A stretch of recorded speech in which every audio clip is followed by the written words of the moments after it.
Hi friends, எனக்கு பீக்கங்காய் பொரியல் பார்க்கலாமா? ஒரு கடாயில் எண்ணெய் ஊற்றி கடுகு போட்டுக்கலாம். பார்த்திங்களா எப்படி கடுகு வெடிக்குதுன்னு. அடுத்தது சில்லி போட்டுக்கலாம், பச்சை மிளகா. இங்கே பாருங்கள், அது லைட்டாக அப்படியே வதக்கலாம் வேணாம். அடுத்தது குட்டி குட்டியாக வெங்காயம் கட் பண்ணி போட்டுக்கலாம். அது ரொம்ப குட்டியாக தான் போடணும், அப்போ தான் டேஸ்ட்டு நல்லா இருக்கும். லைட்டாக அப்படியே வதக்கி விட்டுக்கோங்க. அப்படியே வதக்கி விட்டே இருந்தீங்கன்னா இந்த மாதிரி ஆயிரும். இங்கே பாருங்கள், அப்படியே அழகாக இருக்குது பார்த்திங்களா? இப்படி அடுத்தது கருவேப்பிலை போட்டுக்கோங்க, ஓகேங்களா? அடுத்தது அடுத்தது கடலைப்பருப்பு போட்டுக்கலாம். கடலைப்பருப்பு போட்டு லைட்டாக அப்படியே வதக்கி விட்டுக்கோங்க. பாருங்கள் எப்படி இருக்குன்னு.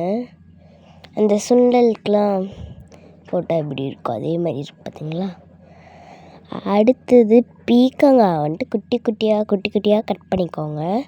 பீக்கங்காய் இது, ஓகேங்களா? குட்டி குட்டியாக கட் பண்ணி போட்டுக்கலாம்.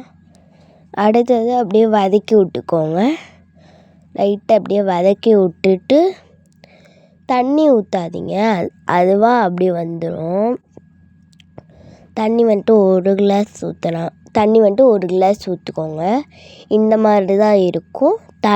தட்டை வச்சு மூட்டிட்டு அதுக்கு ரெஸ்ட்டு விட்டுருங்க கொஞ்சம் நேரம். அடுத்தது வதக்கி விட்டிங்கன்னா பீக்கங்காய் பொரியல் ரெடி. அடுத்தது தேங்காய் துருவி போட்டு கொத்தமல்லி தூவுங்கன்னா கொத்தமல்லி போட்டால் அவ்வளோதான். நீங்களும் உங்கள் அம்மாவை செஞ்சு தர சொல்லுங்கள். Bye guys.